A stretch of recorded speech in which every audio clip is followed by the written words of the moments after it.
Donald Trump today vowed to impose a 200% tariff on John Deere's imports. Just back in June, John Deere announced that they were relocating specific production lines to facilities in Mexico. Now, Donald Trump disagreed with this decision and left a significant threat that would ultimately affect the company's bottom line. I'm just notifying John Deere right now. If you do that, we're putting a 200% tariff on everything that you want to sell into the United States. John Deere has just made a move that reverberated far beyond the walls of its boardroom, sending ripples from Washington to Wall Street and sparking heated debate across America's heartland.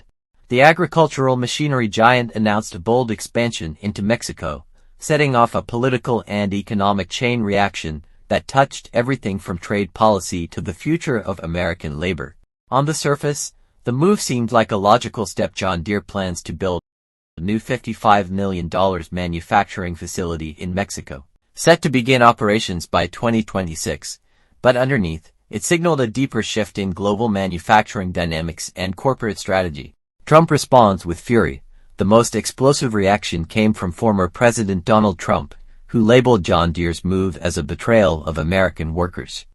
On live television, he pledged a 200% tariff on all John Deere products manufactured outside the U.S., especially those coming from Mexico.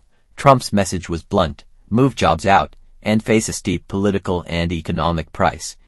This declaration sent shockwaves through the markets and rural communities. Supporters of both Trump and Deere found themselves caught in an emotional tug-of-war. Social media lit up, conservative lawmakers issued warnings, and in the background, the business world watched closely. Why Mexico? The logic behind Deere's strategy. Despite the uproar, John Deere's Mexico expansion is not a spur-of-the-moment decision. The company had long studied rising U.S. manufacturing costs, supply chain bottlenecks, and the global competition gaining ground. Companies like Kubota in Japan and Mahindra in India had already established low-cost operations in Asia, giving them a competitive edge in pricing and speed. Mexico presented a strategic solution: 70% lower labor costs, a skilled workforce, close proximity to booming agricultural markets in Latin America. The new facility will manufacture mid-frame skid steer loaders and compact track loaders, products specifically aimed at the rapidly growing small to mid-size farming sector, which demands cost-effective, high-tech machinery. A survival play, not a political statement. For John Deere, this wasn't about abandoning America, it was about staying alive in a global economy. U.S. ports were congested, freight rates were erratic, and raw material delays were costing the company dearly. The Mexico plant offers Deere flexibility and quicker delivery to high-growth markets like Brazil, Argentina, and Colombia. In response to political backlash, John Deere emphasized that less than 5% of its North American production would shift to Mexico. Flagship products like tractors and harvesters would continue to be made in the U.S., primarily in Iowa and Illinois.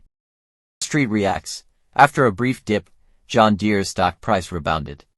Analysts at Bloomberg and Goldman Sachs supported the decision, calling it a forward-thinking move in line with long-term trends in agriculture and manufacturing. Interestingly, Trump's tariff threats might ironically work in Deere's favor. Most of its competitors already produce machinery overseas.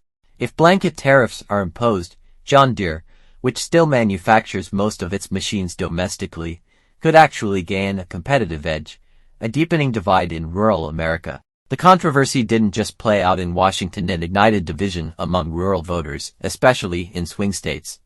Some saw Deere as adapting to survive. Others viewed the decision as disloyalty, a slap in the face to American workers. Congress joined the fray, with Republican senators warning Deere to reconsider. The House Agriculture Committee even scheduled hearings, and whispers emerged from the White House about reviewing John Deere's government contracts. Behind the scenes, Deere's lobbyists scrambled to calm the storm, reminding policymakers that the company is not just a business, but a pillar of rural infrastructure. Taxing Deere could inadvertently punish the very farmers Trump aims to protect. Looking ahead, the future is automated. While political arguments rage, John Deere is looking to the future, and it's not painted red, white, or even green. It's electric, autonomous, and AI-driven. The company is heavily investing in automation and smart farming. Driverless tractors are already in use across U.S. farms. AI-powered software manages entire farms from the tablet. Drones and precision sprayers boost efficiency down to the centimeter. And here's the reality.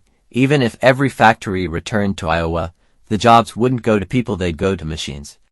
In today's manufacturing landscape, automation is inevitable. And it's not a political choice, it's a mathematical one. Final thoughts.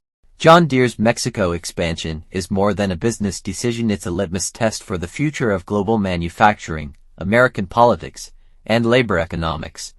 The company is not just defending its strategy, it's staking a claim on the future of farming. While Trump delivers populist rhetoric and threats of tariffs, Deere is betting on data, automation, and global logistics.